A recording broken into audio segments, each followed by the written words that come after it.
నమో విశ్వకర్మనే. నమో విశ్వకర్మ చెప్పండి సార్. అది వీడియో లేదా దగ్గరది? తిరుపతి తిరుపతిలో తీసి పెడతాను.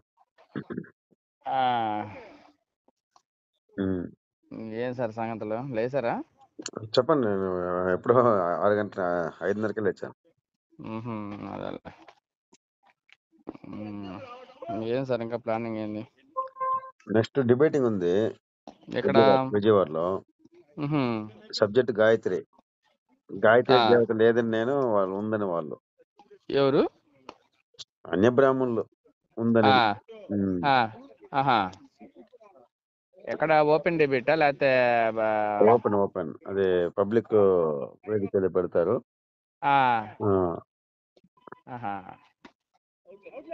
అదేలే, అంటే టెలికాస్ట్ కాదా? లైవ్ కూడా చేయాలనుకుంటున్నాం. అదేలే, అంటే గాయత్రి లేదనా వాళ్ళు? అవును. లేదు, ఊరికేదో మంత్రమేనా అనే మంత్రం కాదు, అది ఛందస్సు అంతే. గాయత్రి అనేది ఛందస్సు, దేవతగా ఎక్కడా లేదు. దేవతగా ఎక్కడ కనిపించదు. వాళ్ళు గాయత్రి ఉందంటారు. అవును. ఈ రెండింటి మీద ఉంటే చూపించాలి. గాయత్రి దేవత ఉంటే ఆ మంత్రం చూపించాలి మనకి వేదాల్లో. ఇప్పుడు కొన్ని వందల పుస్తకాలు వాళ్ళు రాసుకున్నారు గాయత్రి మీద, అవన్నీ మనకు అవసరం లేదు. అంతేగా, అవన్నీ మనకెందుకు? వేదంలో ఉందా చూపించాలి. ఆ మంత్రం వేదంలోనే ఉంది కదా. ఏదైతే గాయత్రి మంత్రం అనుకుంటున్నారో ఆ మంత్రం వేదంలో ఉంది. అది గాయత్రి మంత్రం కాదు, అది పురుషుల మంత్రం. ఒక వ్యక్తి ఇదే అన్నాడు, విశ్వకర్మ జయంతి రోజు మాకు చందా కోసం అని వేరే అతను గాయత్రి పూజ చేస్తుంటారంట వీళ్ళిద్దరు, రెడ్డి అని ఒక అమ్మ. వీళ్ళిద్దరు గాయత్రి పూజకి వెళ్తుంటారంట. ఒక అమ్మడు మా ఊరుడే. విశ్వకర్మ జయంతికి మీ ఊరాడు అంటున్నావు కదా, పోయి చందా అడుగుదామంటే ఇదే అన్నాడు, అసలు గాయత్రి ఎవరు? గాయత్రి లేదు అసలు, అది ఇదేంది లేదు, అది ఆకారం లేదు, ఇది చెప్పొచ్చా? కొన్ని సంవత్సరాల క్రితం, ఒక 5-6 సంవత్సరాల ఏదో స్టోరీ చెప్పుకొచ్చాడు.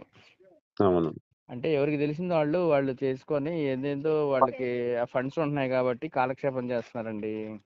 అవును. మెయిన్ కాన్సెప్ట్ ఏంటంటే వాళ్ళకి అది తెలీదు, ఇది తెలీదు, ఏది తెలీదు, కాలక్షేపం చేస్తున్నారు అంతే. అవునవును. ఆ బొమ్మలు పెట్టుకొని కాలక్షేపం చేస్తున్నారు, ఆ మంత్రాలు పెట్టుకొని అంతా డ్రామా వేస్తున్నారు సమాజంలో. అది ఇప్పుడు ఆ డిబేట్ వల్ల మనకు వచ్చే లాభం ఏంటి? విశ్వకర్మ బయటకు వస్తాడు. ఆ మంత్రం విశ్వకర్మ అని అందరికి తెలుస్తుంది. అప్పుడు ఆ విశ్వకర్మ తెలిసిన తర్వాత విశ్వకర్మ వంశీకుడికి వాల్యూ పెరుగుతుంది. లాభం లేదంటారేంటి? అట్లా కాదు, అది ఆ వాదన వస్తుందా అది దాంట్లో? అదే కదా, దానికి మూలం అక్కడే. కొన్ని వేల సంవత్సరాలుగా గాయత్రి వేదమాత అని, మా కులదేవత అని చెప్పుకుంటున్నారు వాళ్ళు. అసలు ఆ దేవత లేదంటే వీళ్ళ కులమే లేదు కదా. అంతేగా, ఆ దేవత లేదని నిరూపిస్తున్నాం, అటు కులం ఉందా? అంతేగా. అంటే ఆ కులం అనేది ఒక ప్రాడ్. ఇప్పుడు ఎవరైతే విప్రులు బ్రాహ్మణులుగా చెప్పుకుంటున్నారో ఒక పెద్ద ప్రాడ్ అది. అవును, ఫ్రైడేగా. అది బయటకు వస్తుంది కదా ఆ విషయాలు. ఎవరికి లాభం? మనకు లాభం, వాళ్ళకి లాభం. అంటే ఇప్పుడు అంటే క్రెడిట్ మనం తినలేకపోతున్నాం కదా. ఇప్పుడు క్రెడిట్స్ ఇచ్చే ఇట్లా చాలా మంది మన వాళ్ళు ఇలాంటి వెళ్తేనే బయటకు వస్తేనే మన ఆ క్రెడిట్ మీకు వస్తుంది. క్రెడిట్ ఇప్పుడు మోక్షగుండం విశ్వేశ్వరయ్య చేసిన పనికి ఆయన ఆచార్య చేసి చెప్పాడు కదా అప్పుడు, ఆ రోజునే. మీరు ఆయన వ్యాసుడు రాసిన వేదాలు చదువుతున్నారు, దానికి ఇది ఏం విశ్వకర్మ వేదాలు అని క్లారిటీ ఇచ్చాడు కదా అక్కడ, అప్పుడే ఇచ్చాడు. అలాంటి చాలా సందర్భాలు జరిగినాయి, కానీ దానికి హైలైట్ చేసుకోలేకపోతున్నాం మనం. అలాంటి ఏంటంటే మనం క్రెడిట్ మనకి ఉపయోగించుకోలేకపోతున్నాం, అది ఇక్కడ పాయింట్. వాదన చేస్తున్నాం ప్రతి చోట కూడా, అక్కడే జరుగుతుంది. వాళ్ళు ఏం చేస్తారంటే మన వాళ్ళు కొంతమంది కాస్త తెలిసిన వాళ్ళు కూడా, వాళ్ళు కొన్ని వాదనలు వాళ్ళు ఏం చేస్తారంటే నమస్కారం పెడుతున్నారు తప్పితే తర్వాత వాళ్ళ పనులు వాళ్ళు చేసుకుని పోతున్నారు. మనమేం చొరబడి మనం ఆ కర్మల్ని అనుభవించలేకపోతాం. అదే జరుగుతుంది. ఎంత మనం చెప్పినా కూడా వాడు ఫాలోయింగ్ అది జరుగుతూ ఉంది తప్పితే మన కళ్ళు తిరగటానికి మనం చేసే బాట వేసుకోలేకపోతున్నాం మనం. అది కదా మనం ఫలాలు తినలేకపోతే మనం ఎంత వాదించిన ఉపయోగం ఏందనేది పాయింట్ ఇక్కడ.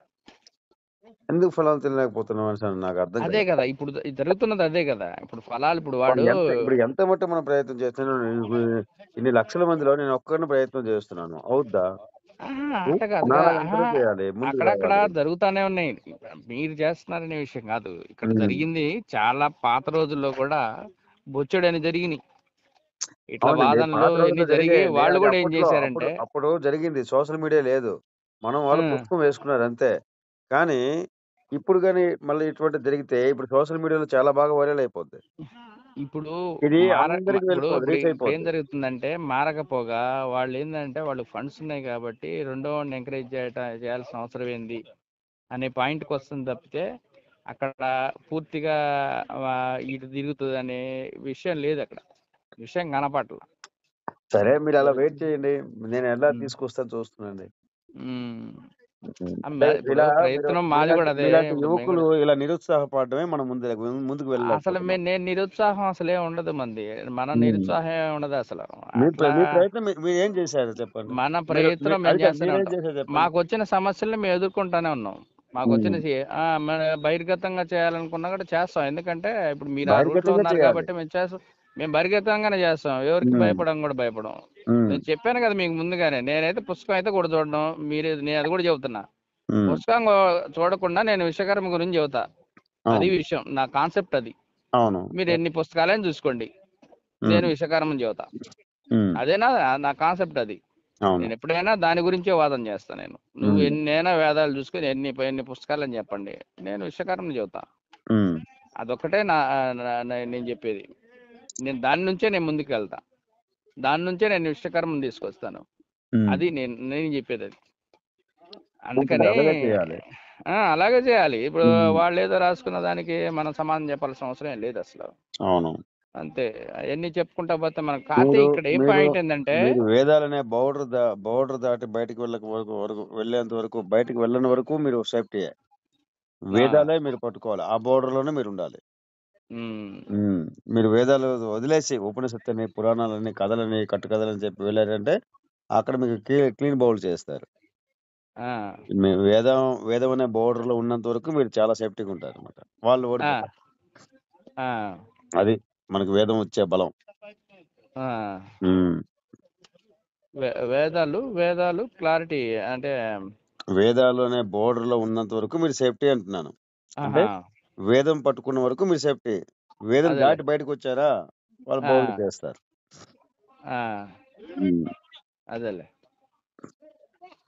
అలాంటి సాంఘిక సబ్జెక్టులో కూడా ప్రతిదీ కూడా సార్, వాడు ఏదైనా చెప్పనియండి, దానికి సూటబుల్ గా ఇది మనం దీన్ని చెప్పగలిగే పరిస్థితి నాకు ఉందని నేను అనుకుంటున్నాను.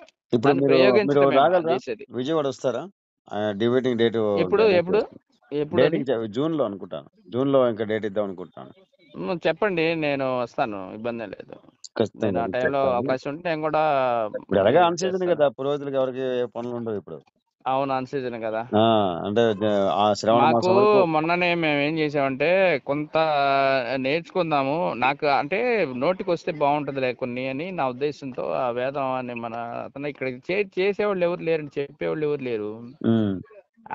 కొంత ఉంటే బాగుంటుంది. మీరు పురోహితం చేస్తున్నారు కదా? నేను పురోహితం కాదు సార్, నేను డాక్యుమెంట్ రైటర్ని. నేను పురోహితుని కాదు. అది ఏంటంటే మనకేందంటే దాంట్లో పూర్తిగా దిగుదాం అనేది కాన్సెప్ట్. ఇప్పుడు మీలాగనే దిగి నేను సమాజాన్ని ఎదుర్కొని ఒక కొలికి తెద్దాం అనేది కాన్సెప్ట్. ఇప్పుడు వేదాలే కాదు, ఇంకా సాంఘిక, ఇప్పుడు మీరు అన్నారు వేదాలు దాటి మనం వెళ్ళిన వాళ్ళు బౌల్ చేస్తారండి, వాళ్ళు ఎవరు చేయలేరు. సరెండర్ అవ్వాల్సిందే. లేదండి, మన ఇప్పుడు బయట లభ్యమయ్యే సాహిత్యం అంతా మనకి అగైనిస్ట్ గా ఉంది. ఎక్కడ మనల్ని హైలైట్ చేయలేదు, మనల్ని బ్రాహ్మణులు అని చెప్పలేదు.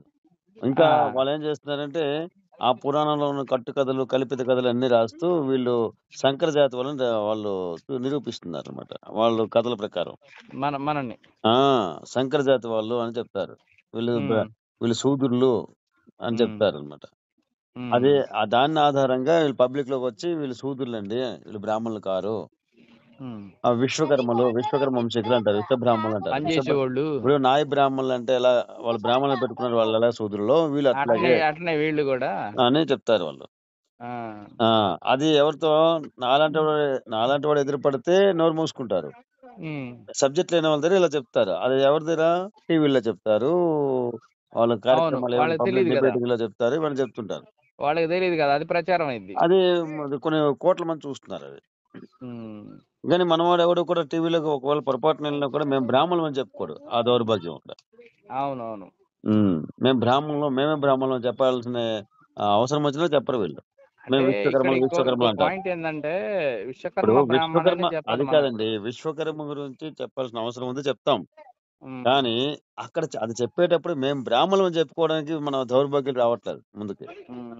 అంటే ఇక్కడ ఆల్రెడీ వాళ్ళు ఏం చేశారంటే, వాళ్ళు ఏం జరిగిందంటే, వాళ్ళు ప్రభుత్వం దృష్టిలో కూడా వాళ్ళు రాసుకొని ఉండబట్టి వాళ్ళదే అది కాదండి, మీకు ఎవరు రాయొద్దని చెప్పాడండి. ఇప్పుడు నేను విశ్వబ్రాహ్మణుని రాసుకున్నాను, నాకు తెలియక ముందే. కానీ మా గురువు గారు వాళ్ళ మనవాళ్ళకి మాత్రం బ్రాహ్మణుని రాసుకున్నారు. స్కూల్లో బ్రాహ్మణుని జాతి పెట్టారు. వాళ్ళు విశ్వకర్మని ఎక్కడ చెప్పరు. మేము బ్రాహ్మణులు, అందులో ఎవరంటే వైశ్వకర్మలు అంతే. అక్కడ వైశ్వకర్మణ అంటే ఏందండి అసలు? అది కొత్త పదం తెచ్చారా? అది ఎవరు? మన చంద్రపాటి కాదండి, కర్ణాటకలో 1000 సంవత్సరాల నుంచి వైశ్వకర్మణ పదం వాడుతున్నాం. 1000 సంవత్సరాలు, 1 కాదు 2 కాదు.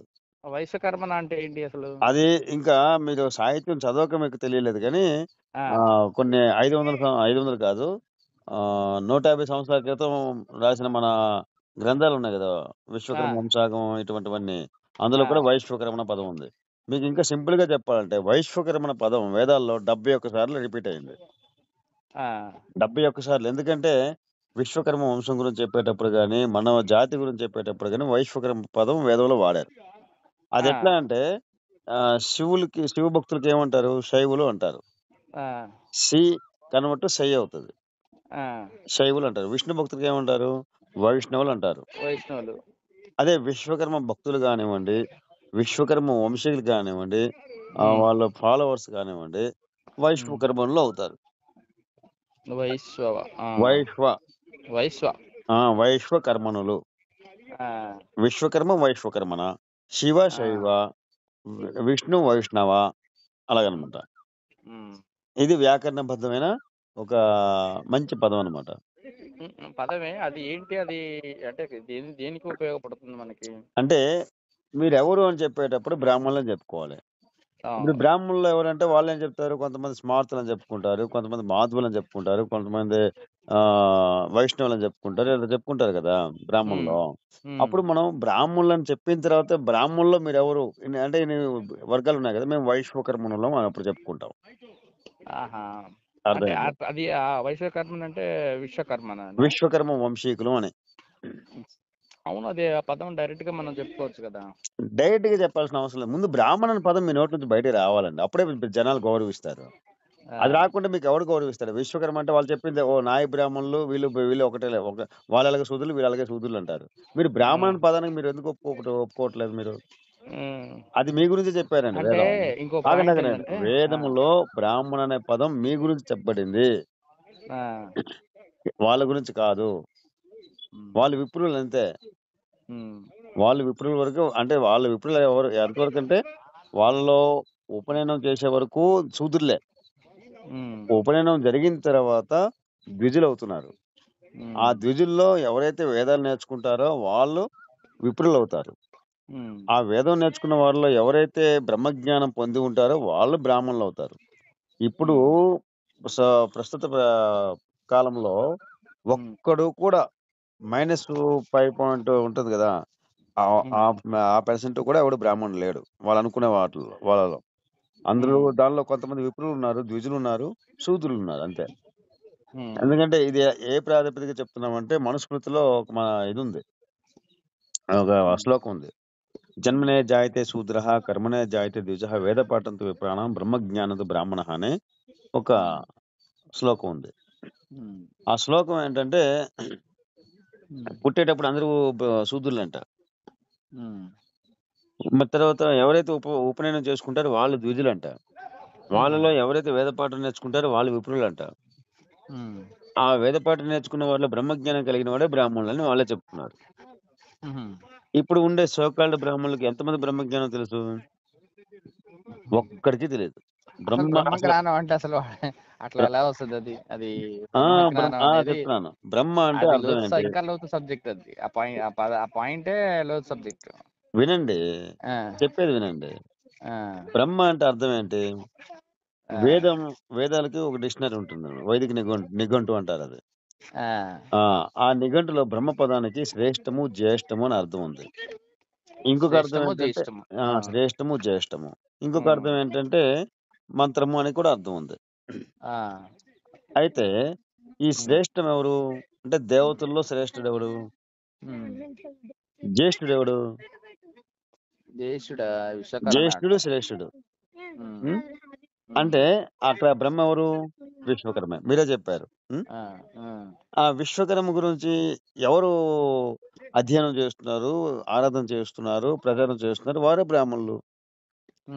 మీరు ఇప్పుడు గరికపాటి గాని, సామవేదం గాని, చాగంటి గాని వాళ్ళు విశ్వకర్మ నమస్కరిస్తున్నారా? లేదు. వాళ్ళు పరమాత్మ గురించి ప్రచారం చేస్తున్నారా? లేదు. పరమాత్మ ఎందుకంటే వేదంలో పరమాత్మ స్థానం విశ్వకర్మ తప్పించి ఏ దేవతకి ఇవ్వబడలేదు. క్లియర్ గా చెప్తున్నారు. అటువంటిప్పుడు ఆ పరమాత్మ బ్రహ్మ అంటే బ్రహ్మ పదార్థం ఏదో అదే పరమాత్మ విశ్వకర్మ ఆయన. ఆయన గురించి వీళ్ళు చెప్పుకోరు, పూజ దండం పెట్టరు. అటువంటిప్పుడు వీళ్ళు బ్రాహ్మణులు ఎట్లా అవుతారు? బ్రహ్మజ్ఞానం లేదనే కదా. అంతే కదా. అటువంటిప్పుడు వీళ్ళు బ్రాహ్మణులు కారు. మరి బ్రాహ్మణులు ఎవరు?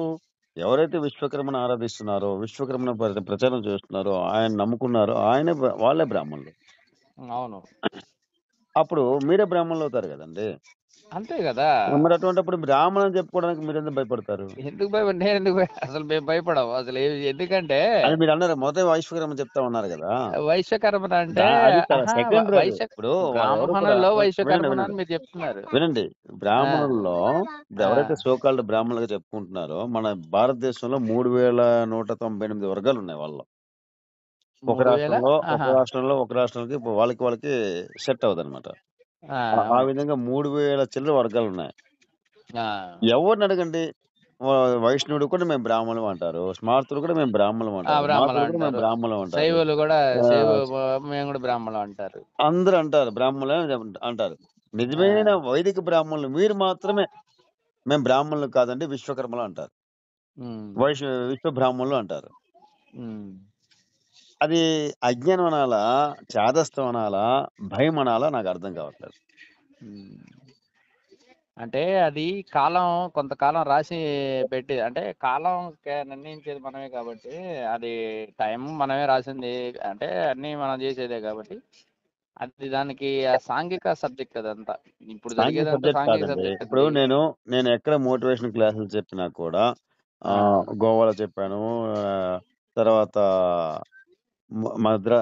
గుజరాత్ లో చెప్పాను, గుజరాత్ అహ్మదాబాద్ ఢాకోర్లో చెప్పాను, తర్వాత ఉజ్జయినిలో చెప్పాను, తర్వాత హిమాలయాలో చెప్పాను. ఇన్ని చోట్ల మోటివేషన్ క్లాసులు అయ్యాయి. తర్వాత ఆంధ్ర తెలంగాణలో అప్లోడ్ అవుతూనే ఉన్నాయి. అయితే ఇవేంటంటే ఎక్కడ చెప్పినా కూడా నా ఎదురుగా 1000 మంది ఉన్నా కూడా వాళ్ళందరి చేత బ్రాహ్మణులను నేను చెప్పిస్తాను. అంతవరకు మనం అడిగామనుకోండి, నేను ముందే వాళ్ళకి టెస్ట్ పెడతాను, మీరు ఏమిట్లో అని అడుగుతాను. ఆ 1000 మంది ఉన్నా కూడా 1000 మంది ఒక మాట చెప్పరు. ఒకడు కంసాలు అంటాడు, ఒకడు ఆచార్య అంటాడు, ఒకడు విశ్వకర్మ అంటాడు, ఒకడు విశ్వ బ్రాహ్మణ్ అంటాడు, ఒకడు వడ్లోడు అంటాడు, ఒకడు హౌస్లోడు అంటాడు. ఇలా వృత్తుల పేర్లు కూడా చెప్పుకుంటారు. 1000 మంది 1000 పేర్లు చెప్తారు. ఎవరు ఒక పేరు చెప్పరు. ఆ ఒక పేరు ఏది? బ్రాహ్మణం. బ్రాహ్మణం చెప్పిన తర్వాత మీరు ఏదైనా చెప్పుకోండి. బ్రాహ్మణం జాతిని చెప్పిన తర్వాత అందులో ఎవరంటే మేము స్మార్తులమో, వైష్ణవులమో, మాధవులమో అని చెప్పుకోండి మీరు. ఈ విధంగా ఆ జ్ఞానం మన వాళ్ళకే నేర్పించాలన్నమాట. ముందు ఇది ఏ విధంగా మనం ప్రజెంట్ మన జాతి గురించి చెప్పుకోవాలి, అది మన వాళ్ళకి ఎవరికి తెలియదు. అది మనం చెప్పాలి ముందు. అలా చెప్పాలంటే వాళ్ళు బ్రాహ్మణులను ఒప్పుకునేలా మనం వాళ్ళకి ఒక మోటివేట్ చేయగలగాలి. ఎలా మోటివేట్ చేస్తారు? వేదాల నుంచే వాళ్ళని మోటివేట్ చేయాలి. వేదాలు ఎలా మోటివేట్ అవుతాయి? వేదాలు ఎలాగ మీకు క్రియేటివ్గా వస్తాయి అంటే ఈ పురాణాలు వేదాలు కంపేర్ చేసి మన సనాతన ధర్మానికి మూల గ్రంథాలు వేదాలని వాళ్ళకి అర్థమయ్యేలా చెప్పాలి. పురాణాలు నిరర్ధకాలు, పురాణాలు కల్పితాలు, కట్టుకథలు అని వాళ్ళు నిరూపించగలగాలి. అప్పుడు వాళ్ళు పురాణాలను విడిచిపెట్టి ఆ మాయలో నుంచి బయటకు వచ్చి అప్పుడు వేదాల గురించి చూస్తారు. అప్పుడు మీరు వేదాలను మీరు ఓపెన్ చేశారనుకోండి వాళ్ళ ఎదురుగా, అది వాళ్ళ తలలోకి వెళ్తుంది. ఇది ప్రాసెస్ అన్నమాట. ఈ ప్రాసెస్ మన వాళ్ళు ఇది విడిచిపెట్టి వాళ్ళ బాణిలో అంటే వాళ్ళ ధోరణిలో వెళ్తున్నారు. అందుకే మన వాళ్ళు ఇప్పటికి కూడా ఎక్కడ మేము విశ్వకర్మలం, విశ్వబ్రాహ్మణులం అని ఒక మాట మీద ఉండకుండా చేస్తున్నారు. ఇప్పుడు మీరు బ్రాహ్మణులుగా ఉన్నారు, బీసీలో ఉన్నారు. గవర్నమెంట్ లిస్టులో విశ్వబ్రాహ్మణం ఉంది. అది పెట్టుకోండి. చెప్పేటప్పుడు బయట వ్యవహరించేటప్పుడు బ్రాహ్మణం చెప్పండి. మీకెందుకు కష్టం? స్కూల్లో బ్రాహ్మణం రాసుకోండి. పోతే బీసీ ఇది పోద్ది. నష్టమేముంది? మీరు సమాజంలో గౌరవం దొరుకుతుంది మీకు. మీకు ఎలాగా మీ జన్మతో మీ టాలెంట్ ఉంటుంది. చదువుకునే వాళ్ళకి ఎలాగా మంచి మేధస్సు ఉంటేనే వాళ్ళకి జాబులు దొరుకుతున్నాయి. మీ బీసీలో మీకు ఎన్ని సీట్లు ఉన్నాయి మీకు? బీసీఏ తర్వాత మీకు ఎక్కడో ఒకటో రెండో ఉంటాయి అంతే. ఇప్పుడు కర్ణాటకలో కూడా బీసీయేనా? కర్ణాటకలో కూడా BC, through out India BC. Lingayat వాళ్ళు బీసీ. అక్కడ ఓసీలు ఎవరండి? ఓసీలు ఇక్కడ ఓన్లీ బ్రాహ్మణ్. ఇక్కడ మన ఆంధ్ర తెలంగాణలో అయితే ఓసీ రెడ్లు ఉంటారు, కమ్మలు ఉంటారు. రెడ్లు, కమ్మలు, ఇంకెవరు ఉన్నారు ఓసీ. వాళ్ళు బ్రాహ్మణులా? కానీ ఓన్లీ అక్కడ మటుకు ఓన్లీ ఓసీలు వీళ్ళే ఉన్నారా? ఓసీలు బ్రాహ్మణ్ మాత్రమే. వేరే ఎవరు లేరు అసలు ఓసీలు? ఓసీలు ఇక్కడ వాళ్ళే ఉన్నారు, ఇంకెవరు లేరు. అబ్బా, కర్ణాటకలో. వాళ్ళు ప్రతి రాష్ట్రంలో కూడా ఓసీల కింద ఉన్నారంటండి. అవును. ఓసీల కింద. ఎందుకంటే ఓసీ ఒక్కటే వాళ్ళది 10% ఉంది. మీకు బీసీబీ అనేసరికి, బీసీబీ 26 అనేసరికి మీకు 1% కూడా లేదు. ఎందుకది? ఓసీలోకి వెళ్తే మరి ఆ 10% మీకు వస్తుంది కదా రిజర్వేషన్. అవును. జాబుల్లో ఓసీ కేటగిరీకి ఇన్ని సీట్లు అని ఉంటాయండి, 10% ఇస్తారండి. బీసీకి ఒక 20% ఇచ్చారు అనుకోండి. బీసీఏలో కొన్ని 100 ఉన్నాయి, బీసీబీలో 100 ఉన్నాయి, బీసీబీలో మీకు 26, బీసీఏ తర్వాత అప్పుడు మీకు ఎంత? 1 2 ఉంటాయి మీకు. అవును. అందులో మీ బీసీబీ ఎంతమంది వస్తారు? కుమ్మర్లు, అందరూ అన్ని జాతుల వాళ్ళు ఉంటారన్నమాట. వాళ్ళందరూ దాటి మీ దగ్గర రావాలి. మీకన్నా ముందు వాళ్ళు ఉన్నారన్నమాట. ఇవన్నీ చాలా కాంప్లికేట్ అండి. ఒక్క నిమిషం లైన్ లో ఉండండి. కట్టండి. అది మనం ఈ పాయింట్స్ అన్ని కొన్ని హక్కులు ఇది మనం చేసుకుంటా రావాల్సిందేనండి. చేసుకోవాలి. ఇప్పుడు మనం ఏది మాట్లాడామో ఇది ప్రజలకు కావాల్సిన జ్ఞానం. ఇంకోటి ఏంటంటే తర్వాత ఒక నిమిషం అండి, మీరు ఏ వృత్తి చేసే పంచవృత్తుల్లో ఏ వృత్తి చేసినా కూడా అది వేదాలకు సంబంధించిన వృత్తి. అది అవును, వేదాలకు సంబంధించిన వృత్తులు మీరు చేస్తున్నవి. ఇది అనాకారి వృత్తులు కాదు. ఎందుకంటే మీ ఇనపని చేసేవాళ్ళు కానీ, కర్ర పనులు చేసేవాళ్ళు కానీ, శిలాశిల్పం చేసేవాళ్ళు కానీ, కంచరం చేసేవాళ్ళు కానీ, స్వర్ణకారులు కానీ, ఇవన్నీ వేదాల్లో ఉల్లేఖించబడిన వృత్తులు ఇవి. అటువంటి వృత్తులు వేదాలు వేదాలను ఉపయోగించి ఎవరైతే బతుకుతున్నారో వాళ్ళు వైదికులు అవుతారు. వైదికులు అనే వాళ్ళు మీ గురించి ఇంకొకటి ఏంటో ముఖ్యమైన విషయం, మీ గురించి వేదం పొగుడుతుంది, స్తుతిస్తుంది. మీ పూర్వీకుల గురించి, మీ పూర్వీకులు మీ తాత ముత్తాతల గురించి వేదం పొగుడుతూ ఉంటే మీరేంటి అవుతారు? మీరు వైదికులు ఎవరా? సరే, సోకాల్డ్ బ్రాహ్మణులు ఎవరైతే మార్కెట్ లో ఉన్నారో వాళ్ళ గురించి వేదం ఒక మాట అని చెప్తుంది, ఒక పదమైన ఉందా వాళ్ళ గురించి? లేదు. చూపించమని చెప్పండి. అటువంటి వాళ్ళే మేము బ్రాహ్మణులు ధైర్యంగా చెప్పుకుంటూ ఆ బ్రాహ్మణ పదంతో బతికేస్తున్నారు లగ్జరీగా. మన పూర్వీకులు కట్టిన దేవాలయాల్లో కొన్ని, ఇప్పుడు ఒక దేవాలయం ఆగండి, ఒక పురాతన దేవాలయం ఇప్పుడు వాల్యూ చేయాలంటే, వాల్యుయేషన్ కట్టాలంటే కొన్ని లక్షల కోట్లు అవుతాయి. అంత శిల్ప సంపద చేశారు, అంత చక్కటి వాతావరణం, మంచి వైబ్రేషన్ ఉంటుంది అనమాట. అటువంటి నిర్మాణాల్లో మొత్తం అధికారం వాళ్ళదే, అక్కడ జీవిస్తున్నారు వాళ్ళు తరాల తరబడి ఒకడే వాళ్ళ జీవనం వెళ్ళబడుతుంది అంత వాల్యూ అయిన సంపదలో. కానీ మన వాళ్ళకి అవసరం లేదనుకోండి, కానీ ఇప్పుడు మన స్థానం ఎక్కడ ఉంది? కావాలనుకుంటున్నాం కాబట్టి అది మనం మన చేతిలో ఎప్పుడు వస్తుంది మీ చేతికి? మీరు బ్రాహ్మణులు చెప్పుకుంటూ వస్తుంది అక్కడ. మీరు బ్రాహ్మణులు చెప్పుకోవడానికి ముందు రాకపోతే మీకు వస్తుందా చెప్పండి? బ్రాహ్మణులు చెప్పుకోవాలంటే మీరేం చేయాలి? బ్రాహ్మణులు విధులున్నాయి కొన్ని. ఆ విధులు మీరు చేయాలి. వాళ్ళు చేస్తారు, మీరు వదిలేశారు. నిత్య సంధ్యావందనం చేయాలి. యజ్ఞాలు అంటే సత్కర్మలు చేయాలన్నమాట. యజనము, యాజనము, అధ్యయనము, అధ్యాపనము, దానము తీసుకోవడం, ఇవ్వడం, ఇవన్నీ చేయాలన్నమాట సత్కర్మలు. ఇవి చేసిన వాడే బ్రాహ్మణుడు. మరి చేయకంటే మన వాళ్ళు ఎంతమంది చేస్తున్నారు? అంటే మన వాళ్ళని ఇలా మోటివేట్ చేయగలగాలి. వాళ్ళ వృత్తి అది. ఆ వృత్తి ప్రామాణికంగా చేయాలి. ఏదో జర్దా నములుకునో, బీడీ నములుకునో, సిగరెట్స్ తాగో ఆ శిల్పాలు చేస్తుంటే దానికి ఎక్కడ ప్రామాణికం ఉంటుంది? బ్రాహ్మణ శిల్పం అంటారు దాన్ని. వాళ్ళకి మడి, కట్టుబాట్లు అన్నీ ఉంటాయి. అన్నీ చెయ్యి. తాగు, తిను అన్నీ చెయ్యి. దానికి ఒక సమయం పెట్టుకో. ఈ వృత్తిలోకొచ్చేసరికి పవిత్రంగా రా. అర్థమైందా? మీరు డాక్యుమెంట్ రైటింగ్ చేస్తున్నారు. డాక్యుమెంట్ రైటింగ్ మీ వృత్తిపరంగా ఏం చేస్తారు? మీరు ప్యాంట్, షర్ట్ వేసుకొని వెళ్ళిపోతారు. మీకు సిక ఉంటుందా? సిక ఉండదు. సంధ్యావందనం చేసిన ఛాయలు కనిపిస్తాయా? కనిపించవు. మీరు అందుకేగా నేననేది పూర్తిగా మారితే నేను అసలు పూర్తిగా కొంత మనకేందంటే వినండి. నేను చెప్పేది ఇవి కనిపించవు. మిమ్మల్ని చూసిన వెంటనే ఎవరైనా బ్రాహ్మణుడు అంటారా? అనరు. అదే ఒక బ్రాహ్మణుడు గాని వెళ్ళాడనుకోండి, వాడు ఒక సూటు బూట్ వేసుకున్నా కూడా సిక ఉంటుంది, భస్మధారణ ఉంటుంది. వాళ్ళ ఆచారం ప్రకారం ఊదపుండ్రం, అడ్డపుండ్రం ఏదో అడ్నామాలు పెట్టుకుంటాడు. అట్లా లేకపోయినా బ్రాహ్మణులనే అంటున్నారండి వాళ్ళని సమాజంలో.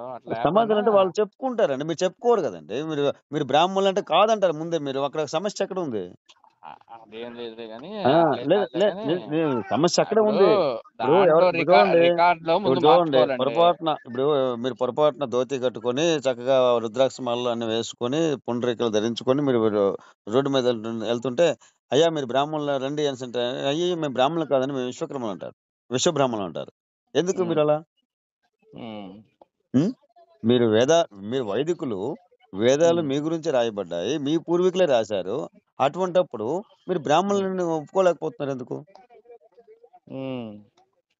మీరే బ్రాహ్మణులని పురుష సూక్తం చెప్తుంది. అవును కదా. బ్రాహ్మణం ఓషముఖం ఆసీత్ బాహు రాజన్య కృత గురు తదస్య ద్వైశ్య పద్మ్యాగం శూద్రో అజాయత అని పురుష సూక్తం చెప్తుంది. అంటే మీ గురించి ఒక వేద సూక్తమే ఉంది. మీరు బ్రాహ్మణులు చెప్తుంది, బల్ల గుద్ది మరి చెప్తుంది.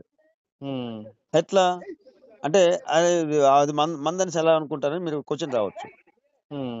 అక్కడ అన్ని మీ ప్రశ్నలన్నీ అక్కడ పురుష సూక్తం సమాధానం చెప్తుంది. ఎట్లా అంటే ఆ పురుషుడు ఎవరు? పురుష సూక్తంలో పురుషుడు విశ్వకర్మ. ఎలా నిరూపించగలం అంటే సహస్ర శీరస పురుష సహస్రాక్ష సహస్రపాత్ సా భూమిం విశ్వతో రుత్వా అత్యతిష్ట దశాంగులం అని చెప్తుంది కదా. ఒక్క నిమిషం లైన్లో ఉన్నాడు.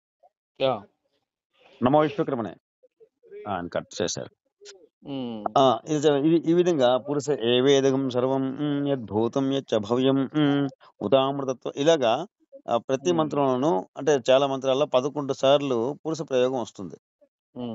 ఆ పురుష ప్రయోగం వస్తే ఆ పురుషుడు ఎవరని చెప్పరు, ఏ దేవుడు అని చెప్పడు. ఇప్పుడు బ్రహ్మ అని చెప్పడు, విష్ణు అని చెప్పడు, ఈశ్వరుడు అని చెప్పడు. ఇవి త్రిమూర్తుల పేర్లు ఎక్కడ చెప్పరు. పోనీ ఇంద్రుడు అని కూడా చెప్పరు. 18వ యజురారణ్యకంలో 18వ మంత్రం ఉంది. పురుష సూక్తంలో 18వ మంత్రం. ఆ మంత్రం ఏం చెప్తుందంటే అద్య సంభూత పృథివీరస ఆచ విశ్వకర్మణ సమవర్తతాది తస్య త్వష్ట విదద్ రూపమేతి తత్ పురుషస్య విశ్వమాజానమగ్రే అని క్లియర్ గా కొండ బదులు కొడుతుంది అనమాట. ఆ పురుషుడు ఎవరని చెప్తుంది? ఎవరు అంటే అద్య సంభూత పృథివీరస ఆచ. ఈ మాటకి ఇంకో సూక్తం ఉంది. అది ఎక్కడుంది? 7వ కాండం, కృష్ణ యజుర్వేదం 7వ కాండంలో 1వ ప్రపాఠకంలో 5వ నవకం కనిపిస్తుంది మీకు. ఈ సూక్తం ఉందన్నమాట. ఈ పదానికి, ఈ వాక్యానికి అద్య సంభూత పృథివీరస అంటే జలతత్వం నుంచి ఘనతత్వానికి పరివర్తన చేసినటువంటి పృథ్వీగా అంటే జలతత్వంలో నుంచి ఒక ఘనతత్వమైన పృథ్వీని బయట తీసుకొచ్చినటువంటి విశ్వకర్మ భగవానుడు.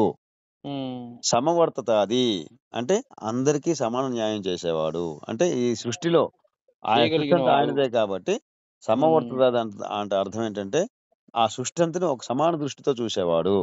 ఇందులో తన భేదాలు ఉండవు. అంటే ఉమ్. వాళ్ళు ఎక్కువ, వాళ్ళు తక్కువ అనేది ఉండదు.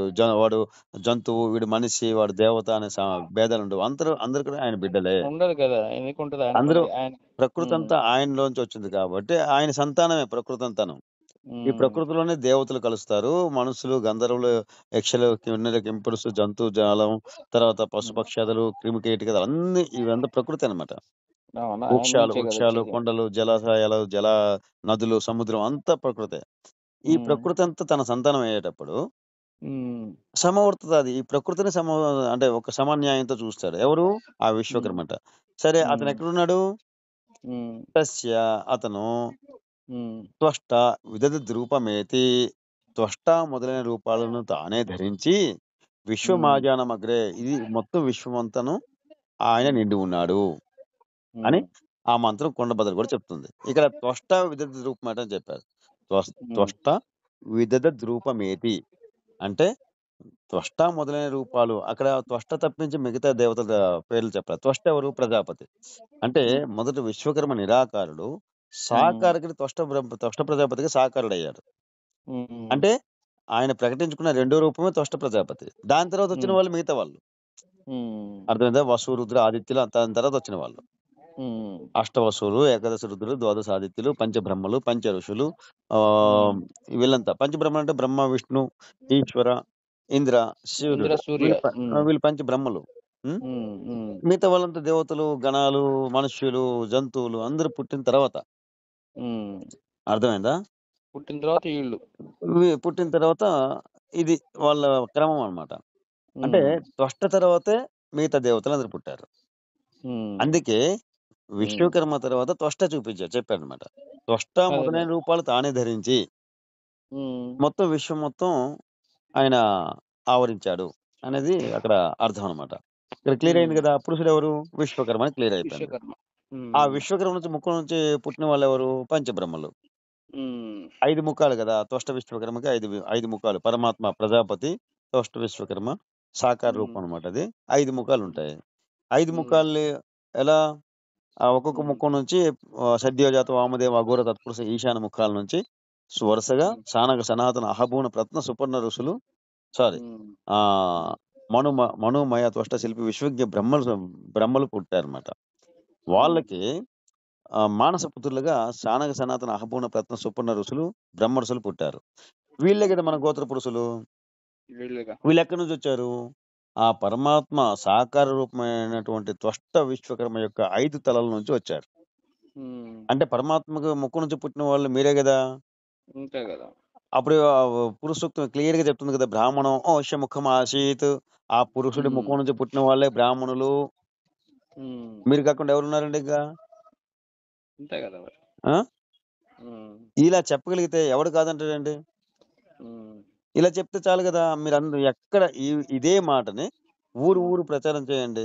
ప్రజలు ఒప్పుకుంటారు, మన వాళ్ళు కూడా ఒప్పుకుంటారు. ఎందుకంటే మన వాళ్ళలో ఎడ్యుకేషన్ లేదు. ఒకవేళ ఉన్నా కూడా సామాన్య ఎడ్యుకేషన్ అంటే జనరల్ ఎడ్యుకేషన్ ఉంది, కానీ వైదిక ఎడ్యుకేషన్ లేదు. అంటే ముఖ్యమైనది వాళ్ళ ఉనికి చెప్పబడే ఈ జాతి గురించి చెప్పబడే ఈ నాలెడ్జ్ లేదు. ఇది చెప్పాలి. ఎవరు చెప్పాలి? మఠాధిపతులు, పీఠాధిపతులు చెప్పాలి. మఠాధిపతులు, పీఠాధిపతులు చెప్తున్నారా? వాళ్ళే బ్రాహ్మణులని చెప్పుకోరు. ఇక్కడ కర్ణాటకలో విడిచిపెట్టిన కర్ణాటకలో మేము బ్రాహ్మణులు చెప్పుకుంటారు. వాళ్ళు ఆధారం ఇప్పుడు నేను చెప్పినట్టే వాళ్ళు ఇప్పుడు ప్రారంభించారు. అన్ని బాగానే ఉంది. కర్ణాటకలో బాగానే ఉంది. ఆచారం ఉంది, సాంప్రదాయం ఉంది, అన్ని ఉన్నాయి. మన ఆంధ్రాలో ఎంతమంది అండి? ఇక్కడ కర్ణాటకలో చిన్నప్పుడే ఏ వృత్తి చేసుకున్నా గర్భాష్టం నుంచి 16 సంవత్సరాల లోపల పిల్లలకు ఉపనయనం చేస్తారు. మన వాళ్ళు చేస్తారు. అక్కడ ఆంధ్ర, తెలంగాణలో చేయట్లేదు. ఆంధ్ర, తెలంగాణనే కాదు, ఇతరత్ర కొన్ని రాష్ట్రాల్లో చేయట్లేదు. ఎందుకు? వాళ్ళు వృత్తుల్లో పడిపోతున్నారు. ఈ నాలెడ్జ్ లేదు. మేము బ్రాహ్మణులు అనే విషయం వాళ్ళకి తెలియదు. తెలియక అది ఎందుకులే వాళ్ళు అది ఎవరికో బ్రాహ్మణులు కదా ఆచారం, మనకు కాదనుకుంటారు. అంతే కదా. ఇప్పుడు మీరే బ్రాహ్మణులు, మీరు పురోహితం చేయొచ్చు, జ్యోతిషం చెప్పొచ్చు, వాస్తు చెప్పొచ్చు, మీరు వేద పాఠశాలలు ప్రారంభించవచ్చు, మీరు అధ్యాపన చేయొచ్చు, అధ్యయనం చేయొచ్చు, 2 చేయొచ్చు. అన్ని అధికారాలు ఇప్పుడు ఈ వేదాలను ఆధారంగానే కోర్టులు మనకు అధికారం ఇచ్చాయి. మీరు ప్రతి ఒక్క ఏ దేవాలయంకైనా గర్భగుడికి వెళ్ళి మీరు అభిషేకాలు చేసుకోవచ్చు. మిమ్మల్ని అడ్డగించడానికి ఎవరు సాహసించకూడదు. కోర్టు తర్వాత షోడశ కర్మలన్నీ మీరు అన్ని చెయ్యొచ్చు. మీకోసం వచ్చి పురోహితం చేసుకోవచ్చు, ఇతరుల కోసం చేయొచ్చు అని కోర్టుల తీర్మానాలు ఉన్నాయి. ఎందుకు ఎలా ఇచ్చారు వాళ్ళు? ఏ ప్రాతిపదికన ఇచ్చారు? ఏ ఆధారంతో ఇచ్చారు? ఇప్పుడు నేను ఇంతవరకు ఏం చెప్పానో ఈ వేదాల ఆధారంగానే వాళ్ళు మన పూర్వీకులు వాదించి కోర్టు ద్వారా తీర్పులు ఇప్పించుకున్నారు. ఇందులో ప్రథములు మార్గ సహాయాచార్యులు. ఆయనకి మనం యావత్ జాతి రుణపడి ఉన్నాం. దాని తర్వాత వచ్చిన తీర్పులు మిగతా వాళ్ళందరూ దాన్ని చూసి మిగతా 32 కేసులు వచ్చాయి. అన్ని కూడా మనమే గెలిచాం. అన్ని బాగానే ఉంది. కానీ ఈ విషయాలు కోర్ట్ ఆఫ్ రికార్డ్ మన ఇంట్లో దాచిపెట్టుకుని బీరువాలో భద్రంగా అదేం చెప్పుకుంటున్నామా? లేదు. ఇలా దీన్ని మనం ప్రజల్లోకి వెళ్ళాలి, ధైర్యంగా మాట్లాడగలగాలి. ధైర్యంగా మాట్లాడాలంటే అందరికీ ఆ నాలెడ్జ్ ఉండదండి. ఇప్పుడు 1000 మంది ఉన్నారనుకోండి, 1000 మంది వేదాలు చదువుకుంటారా? దానిలో ఎవడో ఒక్కడు చదువుతాడు. ఆ చదివినోడికి ముందుకు తీసుకోవాలండి. ఇప్పుడు ఆ 1000 మంది తరపున ఒకడు మాట్లాడతాడు. అదే మీకు చెప్పింది కూడా. వినండి. నేను మీ ఈ 1000 మంది కాదు, ఈ 40 లక్షల మంది కోసం నేను ఒక్కరిని ముందుకు వస్తామంటున్నాను. నాకెవరైనా ప్లాట్ఫామ్ ఇస్తున్నారా? మీరు మీరు మీరు మీరు మీ పనులు చేసుకోండి. నేను పిలిచేటప్పుడు రండి నాతో. ఇది ఇది మాట్లాడాలంటే కొన్ని సంవత్సరాలు అధ్యయనం చేయాలి. మీరందరూ అలా అధ్యయనం చేయమని చెప్తున్నానా? లేదు కదా. మీ తరపున నేను మాట్లాడుతూ నా వెనక ఉండండి అంటాను. లేదు, నేను మీకు చెప్తాను, మీరు ఆ మాటలు మాట్లాడండి అంటాను. నేను వెనక ఉండను, మీకే ముందుకు పెడతాను, మీకు నేర్పిస్తాను రండి అంటాను. ఈ 2 మాటలు చెప్తున్నాను నేను. నాకు స్వార్థం లేదు, నేనే చెప్పాలని కాదు. మీరు ఈ మాటలు మీరు చెప్పండి, నేను నేర్పిస్తాను. అంటే ఇన్ని సంవత్సరాలు మీకు అవసరం లేదు. మీకు ఒక 5 రోజులు, వారం రోజులు నాకు టైం ఇవ్వండి. మీకు మొత్తం నేను 10, 15, 16 సంవత్సరాలు నేర్చుకున్నదంతా మీకు చెప్తాను. సింపుల్ గా మీకే మా పబ్లిక్ లో ఏం మాట్లాడితే మీరు గెలుస్తారో అంతవరకు మీకు ఆయుధాలన్నీ మీకు ఇచ్చేస్తాను. షార్ట్ కట్ లో అస్త్రాలన్నీ ఇచ్చేస్తాను. చాలు కదా. అంతే కదా. నేను చేసేది అదే కదా. దీనిలో నాకు స్వార్థం ఉందా?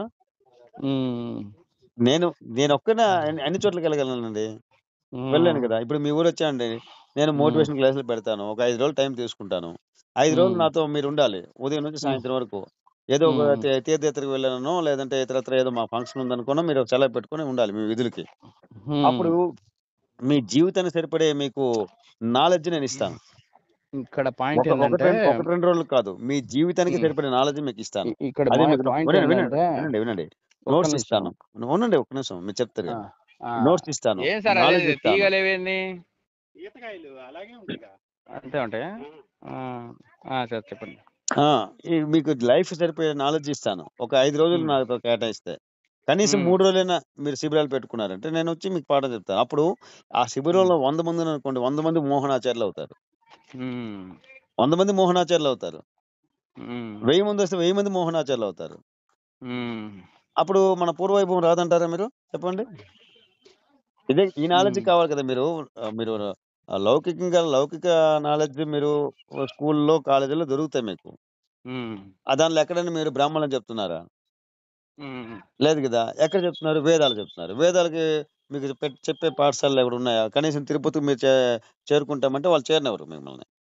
చేరనివ్వట్లేదు కావు. అది చాలా ఇంతకుముందు కొన్ని సంవత్సరాల క్రితం వాళ్ళు మన వాళ్ళనే ప్రత్యేకంగా వద్దని తీసేసి ఎవరో ఒకరు పోరాటం చేసి చేరుకున్నాక వాళ్ళకి హింస పెడతారు చాలా. వాళ్ళు 12 సంవత్సరాల నుండి ఒక వేదం నేర్చుకున్న తర్వాత సర్టిఫికేట్ ఏడుస్తారు అనమాట. మీరు జాతి పేరు మార్చుకోండి, మీ గోత్రం మార్చుకోండి, మీ పేరు మార్చుకోండి, అప్పుడు మేము మీకు సర్టిఫికేట్ ఇస్తాము, లేదంటే ఫెయిల్ సర్టిఫికేట్ ఇస్తామంటారు. ఇలా అవుతుంది. అసలు దాన్నే రద్దు చేసి పారేస్తామండి.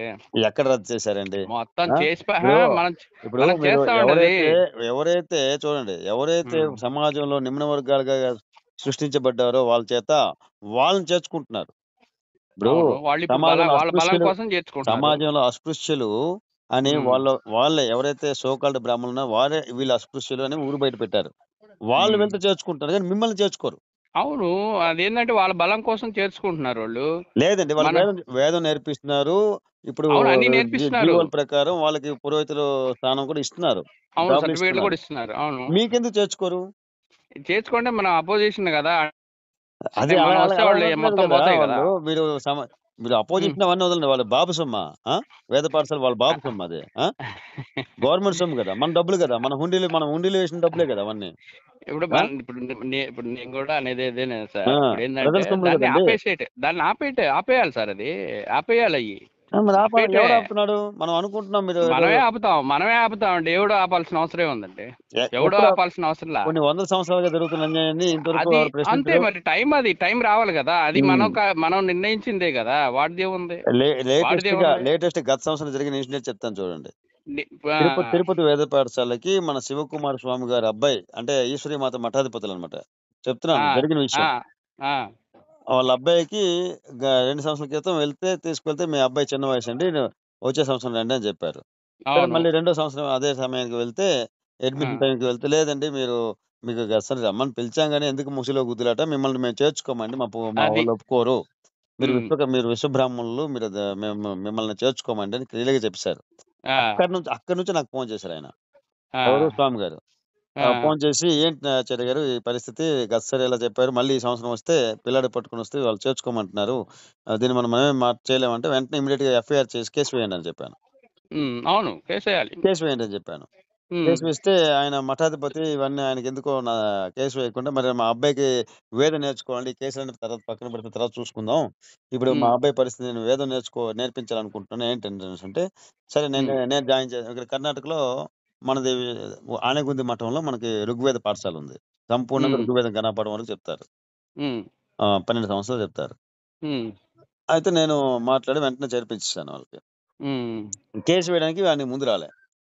ఆయన సమయం వేస్ట్ అవుతుందని, మరి ఇంకేంటో మరి ఆయన ముందు రాలే. అసలు వాళ్ళ దగ్గర నేర్చుకునేది ఏముందండి? ఈయన అడగడం ఏం చేశారంటే, ఇప్పుడు మనం కేసు వేయాలి. ఎలా అంటే కొన్ని ఎవిడెన్స్ తీసుకోవాలి. కేసు వేసుకోవచ్చు. అసలు వాళ్ళు గుడ్డిగా వేసుకోవచ్చు అండి. మనం చెప్పాలండి, మీరు రాలేదు కాబట్టి మేము చేర్చుకోలేదు అంటారు వాళ్ళు. మేము అస్పృశ్యులకు కూడా మేము చేర్చుకుంటాం, మిమ్మల్ని చేర్చుకోమా అంటారు నాటకానికి. ఏం చేయాలంటే ఎవిడెన్స్ తీసుకోవాలి. ఎవరో మీ అబ్బాయిని తీసుకెళ్లి అడ్మిషన్ తీసుకెళ్ళాలి. వినండి, అదంతా రికార్డ్ చేయాలి. వీడియో రికార్డు, వాయిస్ రికార్డు అన్ని చేయాలి. అవును, వాళ్ళు ఎలాగా చేర్చుకోమంటారు. ఒకవేళ మీరు అంతగా వాదించి చట్టాల ప్రకారం మాట్లాడితే, మీ అబ్బాయికి ఏం జరిగినా మాకు సంబంధం లేదని మీరు రాసి ఇవ్వాలంట. అలాగే మొన్న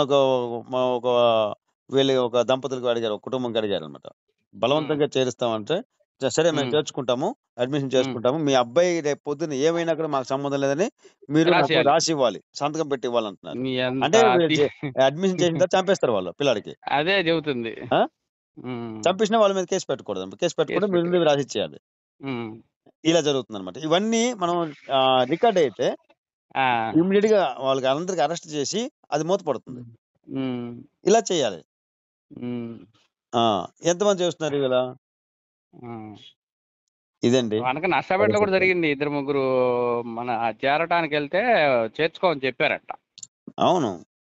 ఇప్పుడు అసలు ఆయన ఇంకో పాయింట్ ఏంటంటే సార్, మళ్ళీ వెళ్ళి అవన్నీ రికార్డ్ చేసి ఎఫ్ఐఆర్ వేయాలి. అప్పుడు మనకు తేగ లాగొచ్చు మనం దాన్ని.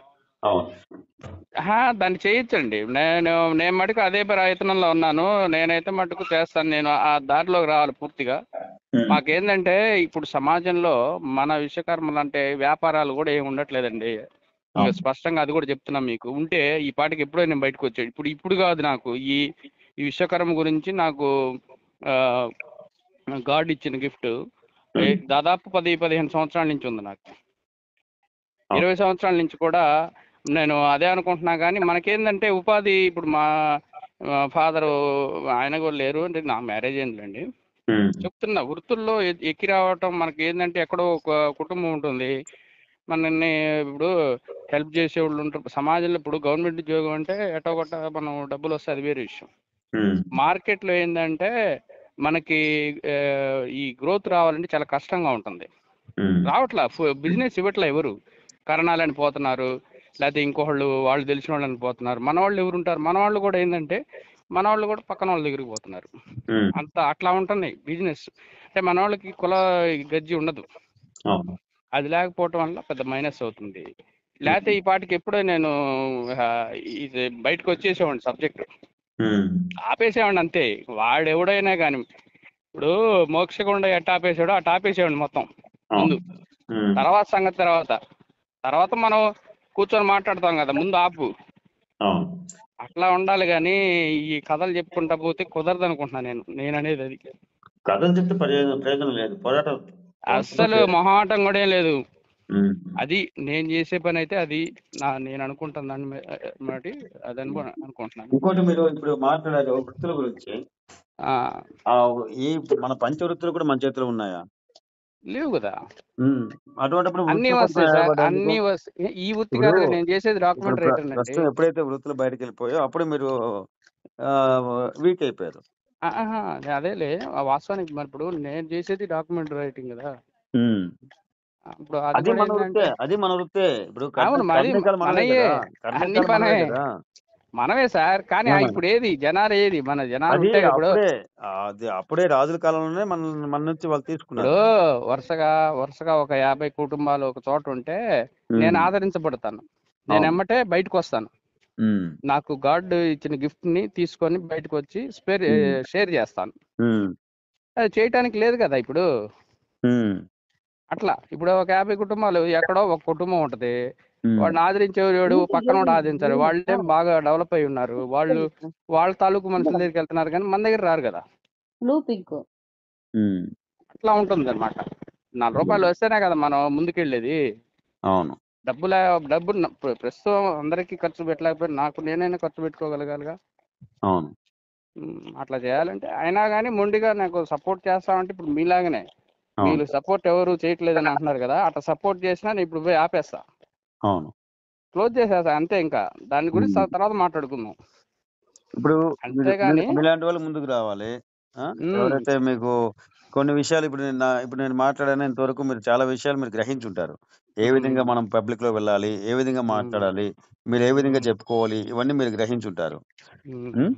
ఇలా చేస్తే మీరు సమాజంలో మీ స్థానాన్ని కోల్పోరు. ఇవన్నీ ఇంకా తరువుగా ఇంకా లోతు వ్యవహారాలు కూడా నేను చేయగలుగుతాను సార్. అవి పెద్ద నాకు ఇష్యూ కాదు అసలు. నాకు పెద్ద ఇష్యూ కూడా కాదు. ఎన్ని విషయాలు చెప్పినా గానీ దానికి ఆల్టర్నేట్ గా నా దగ్గర ఉంది. అవును. ప్రతి ఒక్కరు కూడా వాళ్ళ పరిధిలో మనకు కావాల్సింది ఏంటంటే మనం ఉపయోగించుకోవడానికి మనం చేయాల్సిన పని అది.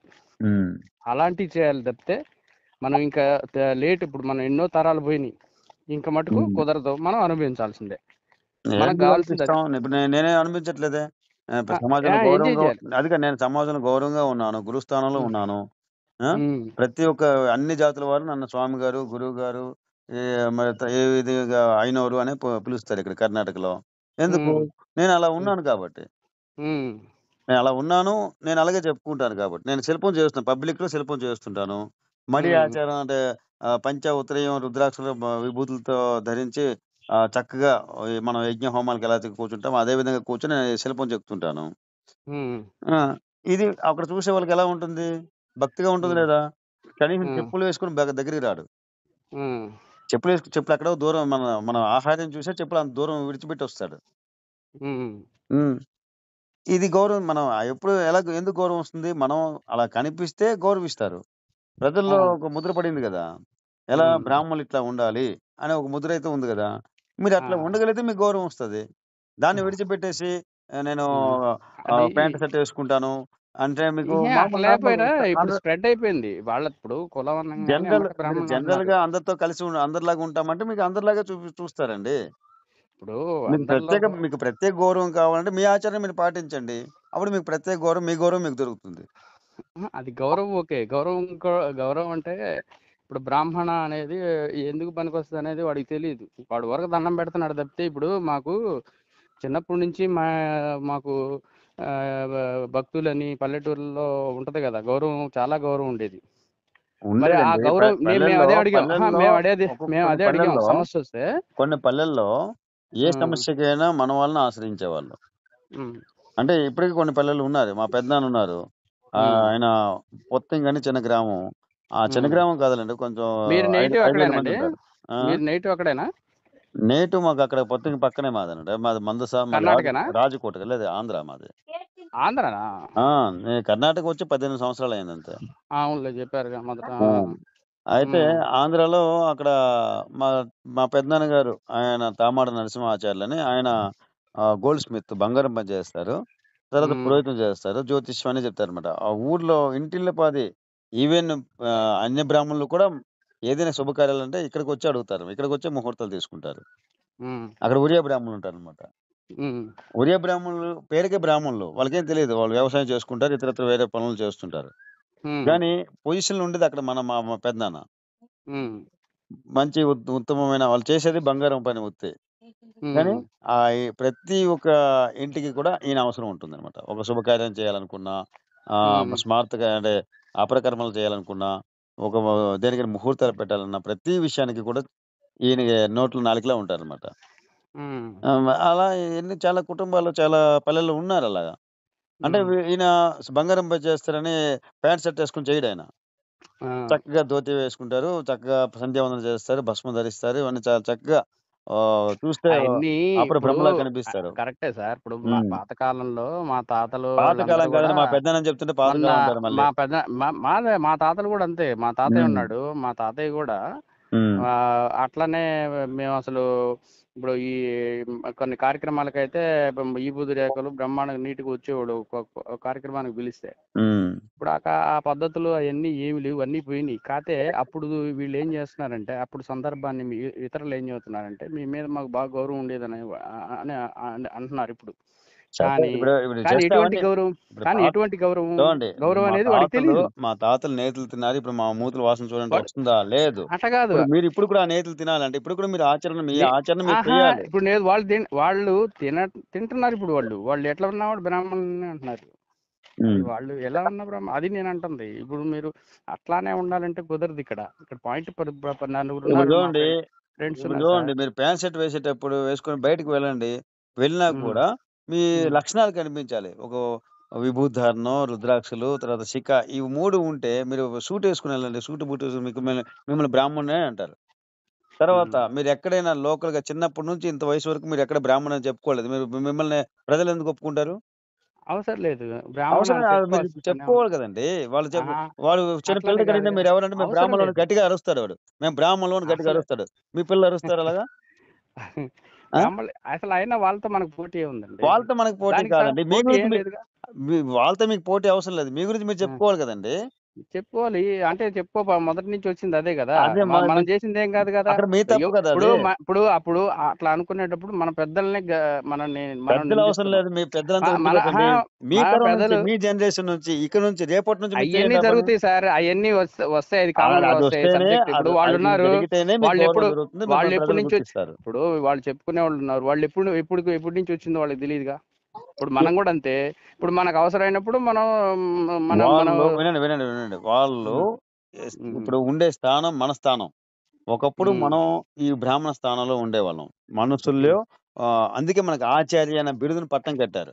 ఎందుకంటే హ్మ్. గురువులుగా, జగద్గురువులుగా, మార్గదర్శనులుగా, విజ్ఞానులుగా, వైద్యులుగా అన్ని రకాలుగా ఒక మంచి పొజిషన్‌లో అన్ని ప్రజలకి సా నాగరిక స సమాజ నిర్మాణకర్తలే మనం. అందుకే మనకి ఆచార్య బిరుదిచ్చారు. అప్పుడు హ్మ్. ఈ స్థానం మనది. ఇప్పుడు ఎవరైతే బ్రాహ్మణులు ఈ గుడిలో అర్చకత్వం చేసుకుంటున్నారో అంటే ఒక గౌరవంగా అందరి చేత గౌరవించబడుతున్నారో ఆ స్థానం మనది. వీళ్ళు హ్మ్. కావాలని మనల్ని మోసం చేసి రాజులను వశపరుచుకొని మనల్ని ఈ విధంగా అణచివేశారనమాట. అసలు చంపించారు. రాజులు ఇప్పుడు వినండి. ఇంకోటేంటంటే ఇతిహాసంలో జరిగిందేంటంటే ఎక్కడ విశ్వకర్మ వంశ బ్రాహ్మణుడు కనిపిస్తే వాడిని చంపేయండి అని ఒక జీవో చేయించి చంపేశారనమాట. అప్పుడు హ్మ్. ప్రాణభయంతో మన వాళ్ళే మేము బ్రాహ్మణులు కామండి. బ్రాహ్మణులు కాము. ఆ విశ్వకర్మ వంశీకులు కామని చెప్పుకునే స్థాయికి తీసుకొచ్చారనమాట. అర్థమైందా? ఇది జరిగిన ఆ! విషయం. ఆ! అదప్పుడు ఆ అది విధంగా ఓకే. జరిగింది. నాకు తెలుసులెండి. ఆ ఇప్పుడు స్టోరీ ఇప్పుడు తెలుసులెండి. ఇప్పుడు ఇప్పుడు ఇప్పుడు ఆ అవసరం లేదు గదా! ఇప్పుడు చట్టాలున్నాయి ఆ! గదా! ఆ! హ్మ్. ఇప్పుడు మనది ప్రజాస్వామ్యం గదా!